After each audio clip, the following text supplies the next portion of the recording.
تمدن نے تبدیلیاں پیدا کر دی، بدلتے ہوئے حالات نے تبدیلیاں پیدا کرتی ہیں۔ زرعی تمدن میں اس کی نوعیت بالکل اور تھی، اب جو شہر ہیں ان میں معاملے کی نوعیت اس سے بہت مختلف ہو رہی ہے۔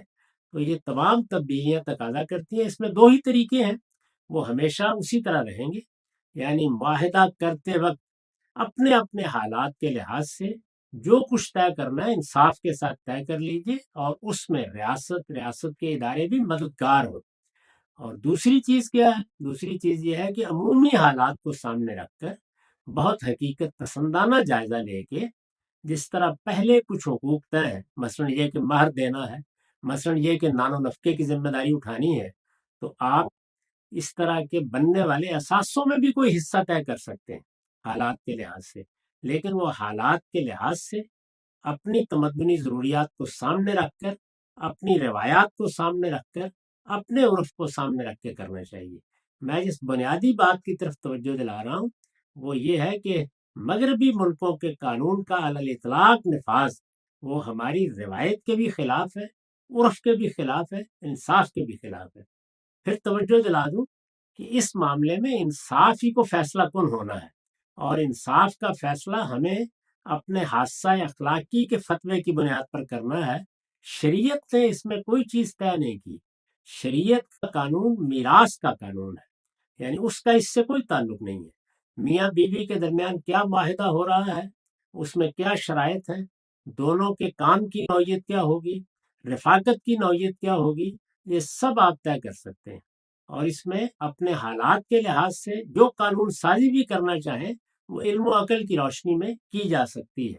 اللہ تعالیٰ کی طرف سے اس میں کوئی پابندی نہیں ہے، لیکن جو کچھ ہونا چاہیے وہ انصاف کے ساتھ ہونا چاہیے، علم و عقل کی روشنی میں ہونا چاہیے۔ اس میں اندھی تقلید کا رویہ اختیار نہیں کرنا چاہیے کہ ایک چیز فلاں جگہ ہوئی ہے تو ہم کو بھی کر لینی چاہیے۔ ہمیں یہ دیکھنا ہے کہ یہ معاملات ہمارے یہاں کیسے ہوتے ہیں۔ تو اس ذہن میں یہ سمجھ لیجئے کہ رفاقت میں اس طرح کی کوئی لیبر شامل نہیں، کبھی بھی شامل نہیں رہی، نہ ہماری روایت میں شامل رہی ہے، نہ ہماری فقہ میں کبھی شامل رہی ہے، اور نہ ہماری شریعت میں شامل۔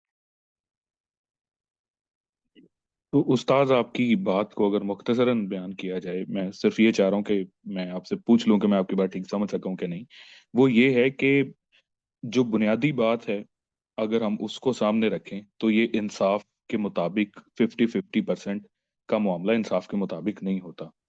اور اگلی بات اس میں یہ ہے کہ اگر اس کو جنرلی لا بنا کر لوگوں کے لیے پیش کیا جائے تو یہ غلط ہوگا۔ اگر انڈیویجول معاملات میں کچھ فیملیز، کچھ لوگ اس طرح سے سمجھیں کہ ان کو ایسا کرنا چاہیے تو وہ چاہے دو تہائی جائیداد میں حصہ دینا چاہیں تو وہ ایسا بھی کر سکتے ہیں۔ یہ بالکل ٹھیک بیان کیا۔ یہ معاہدہ ہے، معاہدے کے موقع پر جو جی چاہے طے کر لیا جائے، قرآن مجید نے خود بتایا ہے، اور ہمارے ہاں یہ ہوتا ہے، یعنی مہر کا عورت مطالبہ کر سکتی ہے، یہ اس کا حق ہے۔